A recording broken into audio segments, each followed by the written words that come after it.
हे पृथानंदन, जो भक्त जिस प्रकार मेरी शरण लेते हैं मैं उन्हें उसी प्रकार आश्रय देता हूँ, क्योंकि सभी मनुष्य सब प्रकार से मेरे मार्ग का ही अनुसरण करते हैं।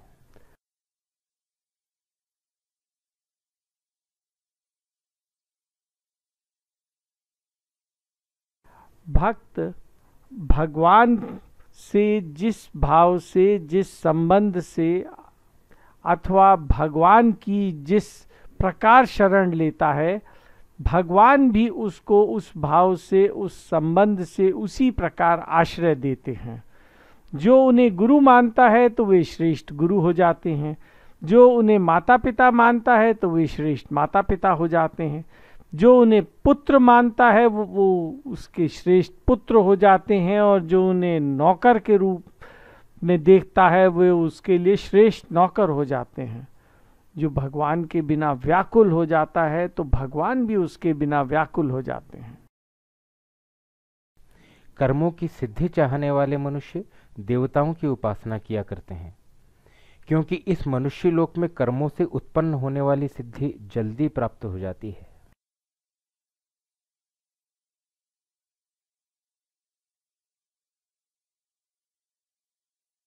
भगवान तो पिता के समान हैं और देवता, देवी देवता दुकानदार के समान हैं। दुकानदार यदि वस्तु ना दे तो उसे पैसे लेने का अधिकार नहीं होता है, परंतु पिता पैसे तो ले लेता है, परंतु वस्तु फिर भी देना नहीं देना वो उसकी इच्छा पर निर्भर करता है। पिता के साथ वस्तु के देने में पैसे के लेने का जैसा कोई व्यापार नहीं होता है।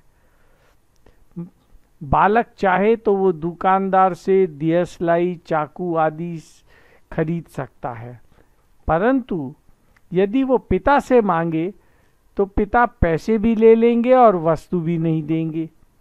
देवता अपने उपासकों का हित अहित देखे बिना उनकी इच्छित वस्तु दे देते हैं, परंतु भगवान तो अपने भक्तों को कोई भी चीज उनकी इच्छा से तभी देते हैं जब वे जानते हैं कि उस वस्तु का देना उन भक्तों के परम हित में है।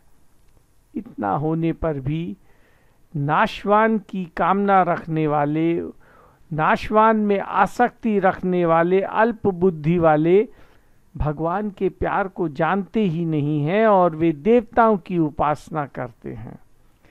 वास्तविक सिद्धि कर्मजन्य नहीं है। भगवत प्राप्ति कर्मों के द्वारा नहीं होती, अपितु कर्मों से संबंध विच्छेद से होती है। श्री कृष्ण अपने कर्मों की दिव्यता का पुनः विशेष रूप से वर्णन करते हैं।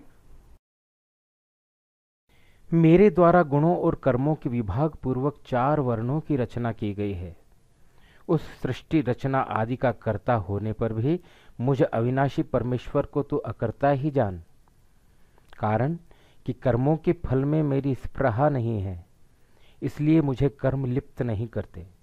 इस प्रकार जो मुझे तत्व से जान लेता है वह भी कर्मों से नहीं बंधता।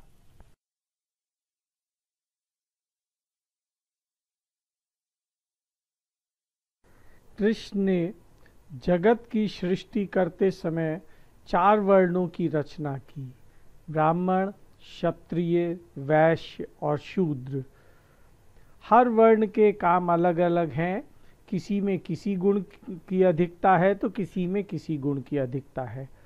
जैसे ब्राह्मण का स्वाभाविक कर्म है पढ़ना पढ़ाना, यज्ञ करना, यज्ञ कराना, दान देना, दान लेना, इसमें सतोगुण की अधिकता है। कृष्ण कहते हैं मैंने ही 4 वर्णों की रचना की, अर्थात कृष्ण का भाव ये है, एक तो सारे वर्ण के लोग मेरे अंश हैं और दूसरे मैं सबको प्यार करने वाला हूँ, अतः सबके हित का ख्याल रखता हूँ। परंतु ये लोग ना तो देवताओं के अंश हैं और ना ही देवता सबसे प्यार करते हैं। जगत की सृष्टि करते हुए जगत की सृष्टि रूपी कर्मों को करते हुए कृष्ण उन कर्मों में किंचन मात्र भी कामना, ममता, आसक्ति नहीं रखते, इसलिए वे कर्म उन्हें लिप्त नहीं करते। कर्म, क्रिया और लीला एक दिखते हुए भी होते भिन्न हैं। जो क्रिया कर्तृत्व अभिमान से युक्त है और फल देने वाली है उसे तो कर्म कहते हैं। जो कार्य कर्तृत्व अभिमान से रहित है और फल भी देने वाला नहीं है उसको क्रिया कहते हैं। जैसे सांसों का चलना, आँखों का खुलना, बंद होना, हृदय का धड़कना आदि, ये सब क्रिया हैं। अब जो क्रिया कर्तृत्व अभिमान से रहित तो होती ही है, साथ में दिव्य है और दुनिया मात्र के हित में होती है, वो लीला कहलाती है। सांसारिक लोगों से कर्म होते हैं, मुक्त पुरुषों से क्रिया होती है और भगवान के द्वारा लीला होती है।